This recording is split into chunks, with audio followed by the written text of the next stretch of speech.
Un chargé de prescription, je dirais que c'est un peu comme un docteur. Quand vous allez au docteur, il vous donne une prescription, une recette médicale pour trouver une solution à votre maladie.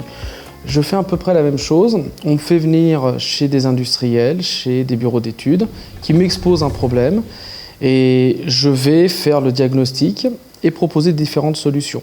Et ces solutions, on les appelle dans notre jargon une prescription, tout simplement.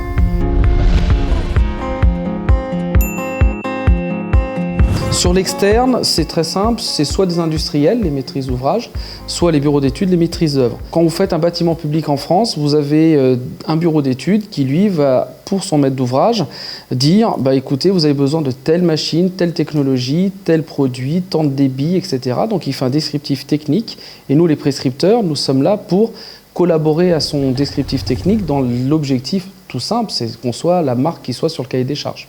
Ce que j'ai fait avec le bureau d'études, le cahier des charges qu'il va mettre avec nos produits, je vais communiquer ça à toute la partie vente qui, elle, va faire son travail avec les installateurs. Donc j'ai un énorme travail de relation permanente tous les jours avec toutes les régions sur lesquelles je travaille.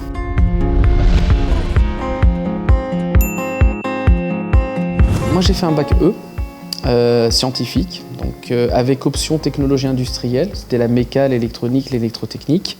Donc j'ai trouvé un BTS qui s'appelle technico-commercial, qui justement reprend la partie technique et apprend les métiers de la vente.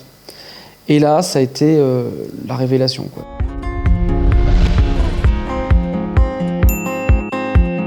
Dans la prescription, il faut avoir de la mémoire. Pour une raison très simple, c'est que nous, on travaille en amont. Des projets, j'en ai fait il y a 3 ans, il y a 4 ans. Et un seul coup, ça sort du chapeau, ça va se fabriquer, ça va se construire. Et là, on fait appel. Qu'est-ce qui se passe? Donne-moi la solution parce que t'en es consulté. Et là, si on ne se rappelle pas, c'est très difficile. Je dirais qu'il faut de l'empathie. Et ça, vous l'avez ou vous ne l'avez pas, mais il faut l'avoir. Parce qu'on est au service de la réussite de la force de vente. Et enfin, il faut de la volonté et de l'énergie.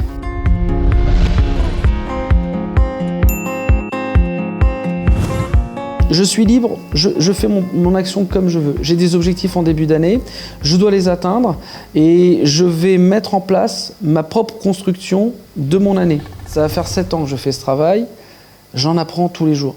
Il y a toujours quelque chose de nouveau, il y a une mutation en permanence du marché.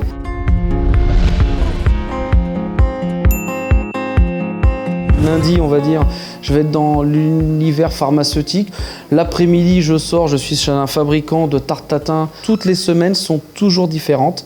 Il y a toujours quelque chose de nouveau à faire. Ça fait partie des choses qui me plaisent beaucoup dans mon métier.